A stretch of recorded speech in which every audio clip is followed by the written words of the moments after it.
I could get used to this sitting down to preach. I might even preach longer.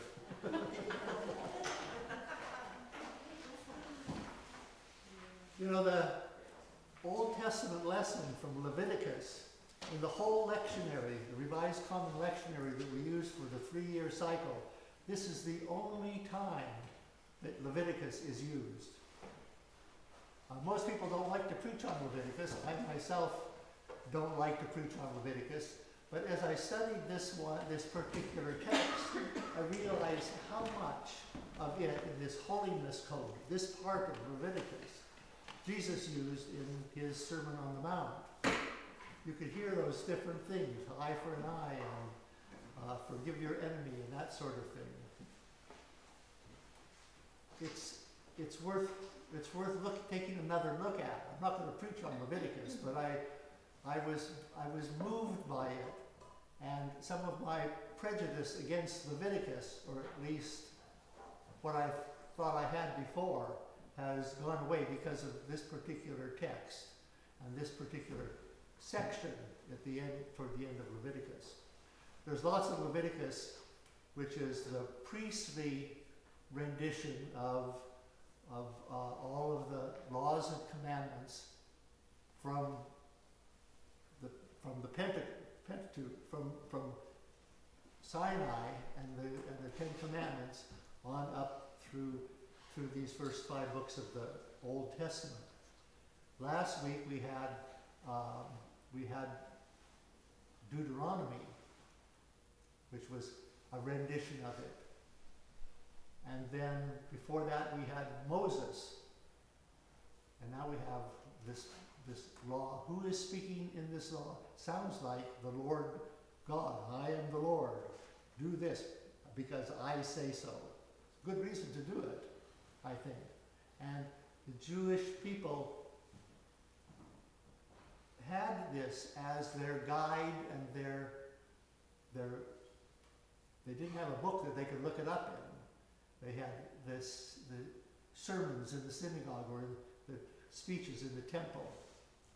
The people that learned what to do right didn't have this 400, 500, 600 laws that the Pharisees and the scribes wanted them to have. It got worse and worse and worse as time goes on. All of the cleanliness and the holiness and rules, how to stay pure, purity codes, and how you clean the dishes, and what you can use in different ones, and what you can mix together when you fixed a meal. Some very interesting things there, which may have made some sense in a desert region without refrigeration, but probably don't make any sense today, a lot of them. What we have, the law that has come down through us from Moses on down, has changed over the thousands of years that it took to transmit it to our time and the New Testament, where Jesus comes not to do away with the law, but to fulfill the law.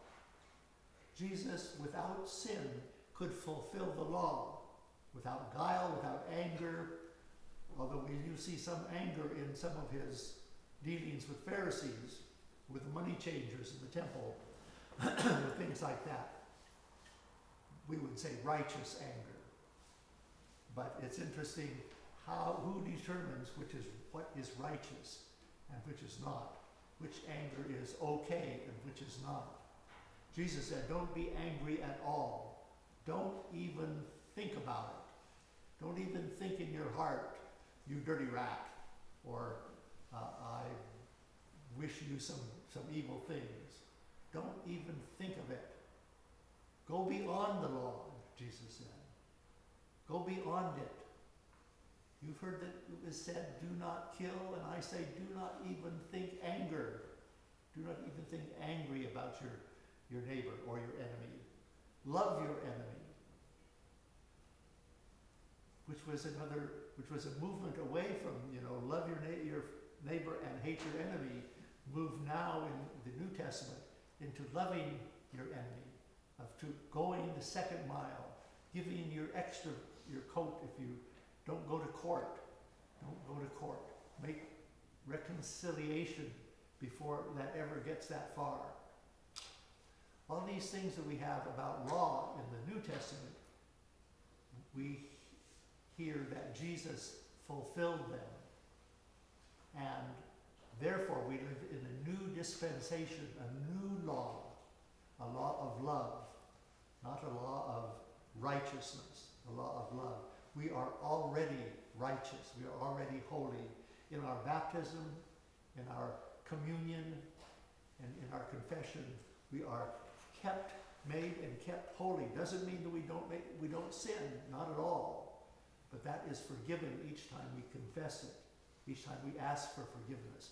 You'll hear more about that in the next few weeks when we start into Lent, which is all about that, which is all about sin and temptation and forgiveness and restitution.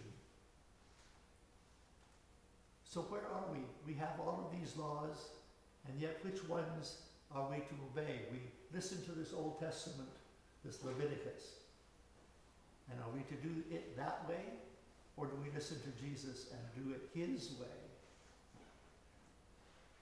We have to make that decision.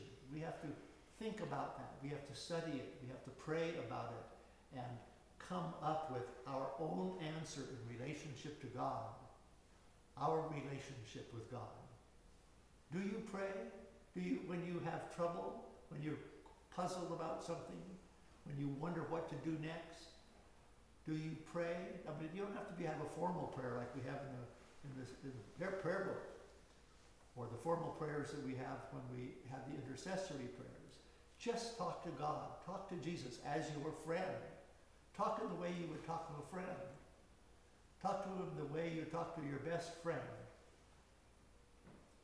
And then listen for the answer, which often comes right away. Which often comes deep in your mind. You know what to do as soon as you've prayed for it. You know just what to do. The more you pray, the more you will recognize the answer when it comes. But what if it doesn't come? What if you don't have an answer to your prayer? Maybe you're praying for the wrong thing. Or maybe it's coming, you didn't recognize it. Or maybe it's just around the corner. Pray without ceasing, Paul says. Pray without ceasing. Make every breath a prayer. Every breath a relationship to God. Be that close to Jesus, that close to God, that you can just talk to him like a friend and listen like you would to a friend. Last week I was feeling rather faint at the beginning of the service, and I had to sit down through the choir piece. And Lucy sent me an email and said, drink more water. You're not drinking enough water, and that's why you're so weak. So a lot of water this week. and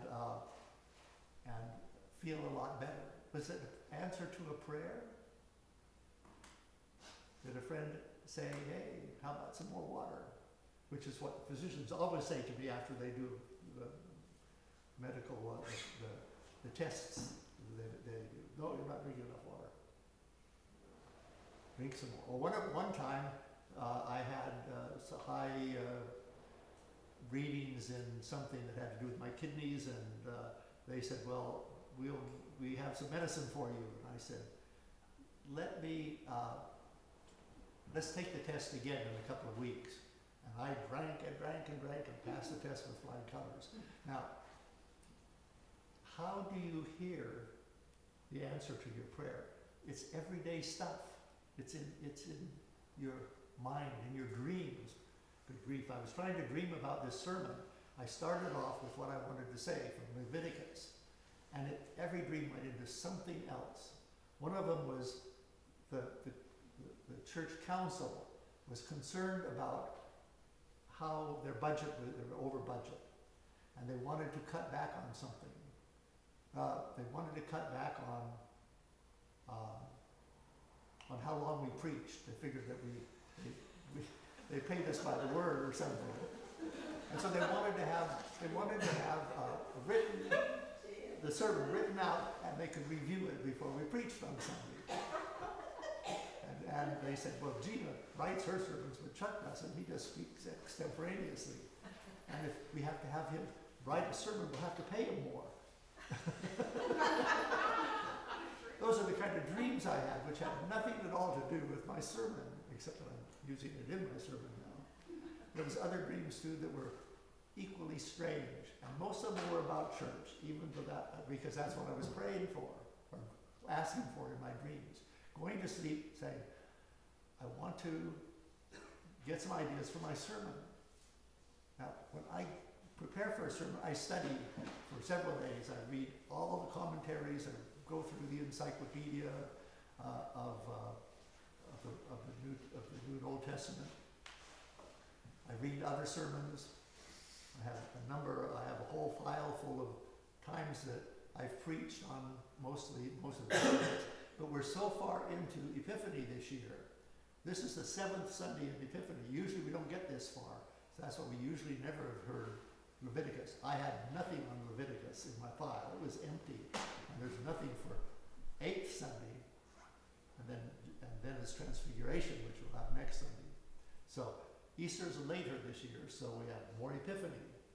And it's these kind of movable feasts that are based on the moon instead of the calendar. And so that's why things move. Some are calendar feasts, like Christmas, always the 25th. Some are movable feasts, like Easter, which goes sometimes a month one way or the other.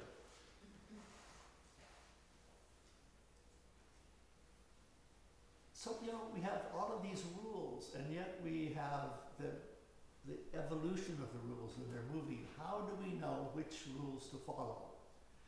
There's a lot of very conservative people that stick with Leviticus, and they have lots of good ideas about from Leviticus, or what we would say are bad ideas, because they're not contemporary with Jesus' teachings.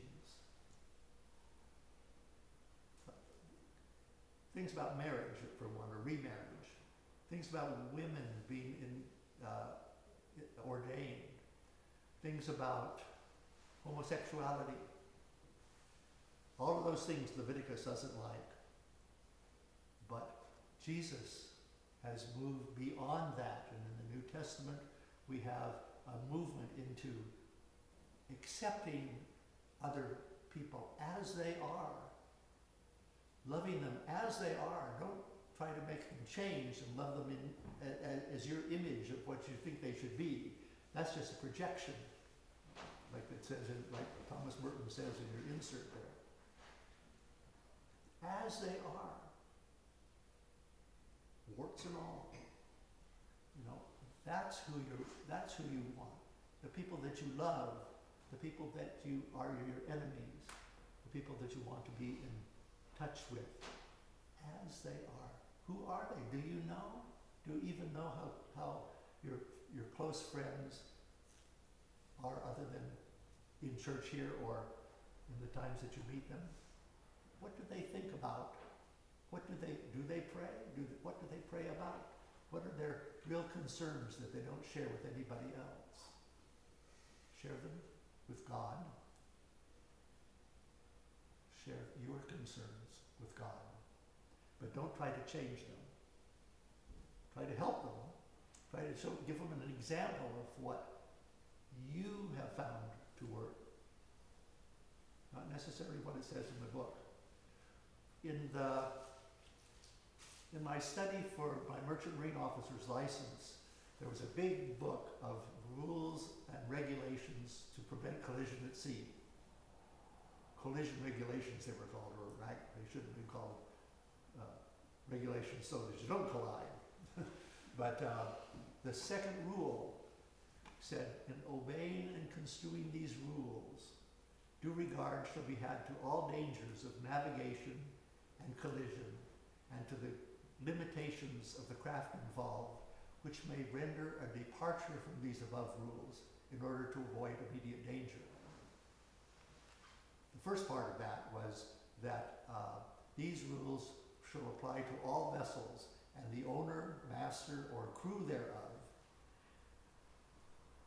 for any neglect to follow these rules, or to follow the ordinary practice of seamen, boy, there's a wide one, or the special circumstances of the case, which you have to follow these rules. And then the second part was, but if you get in a collision by following the rules, you've broken the rule. Now, could you apply that to Leviticus or to the Sermon on the Mount? What rules do apply, and when do we have to make a deviation from them in order to avoid immediate danger, in order to avoid collision? What rules, if any, think about that. What rules, if any, would you deviate from in order to avoid immediate danger? What is immediate danger? What is the ordinary practice of seamen? Seamen I know, it goes a pretty wide spectrum of what their ordinary practice is. Deviation from the rules. Is there such a thing? Is there such a thing at sea? Where ships are bumping into each other all the time. I have a website called G Captain, and it's a mariner, a retired captain who has set up this website about news about shipping industry. And every day there's collision, or there's a running aground, or there's a ship that's abandoned or sinking or something.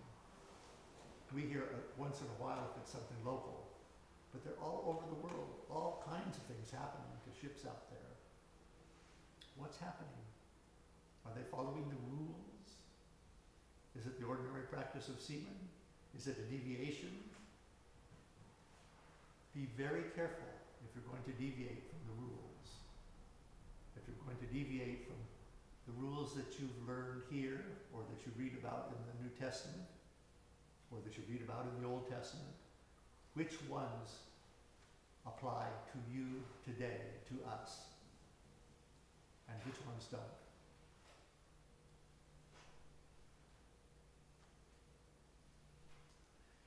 If you follow Jesus, he asks you to do the impossible.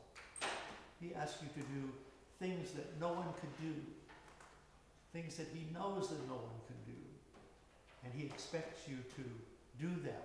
He expects you to pray diligently. He expects God or himself or the Holy Spirit to help you be a better person, help you to be closer to his ideal.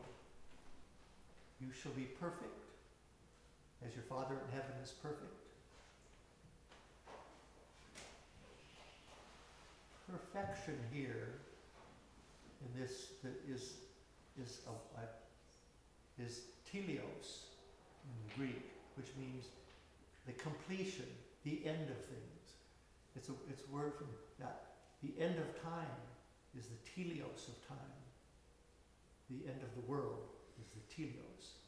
God's second coming is the teleos. You are to be perfect. You are to be complete as God wants you to be. And the saying is, you will be perfect. You shall be perfect. If you're not perfect yet, you will be perfect as the end comes. So to follow Jesus is a terrible thing. It's a hard thing to do. It's almost impossible. It'll cost you everything. But pearls of great price don't come cheaply.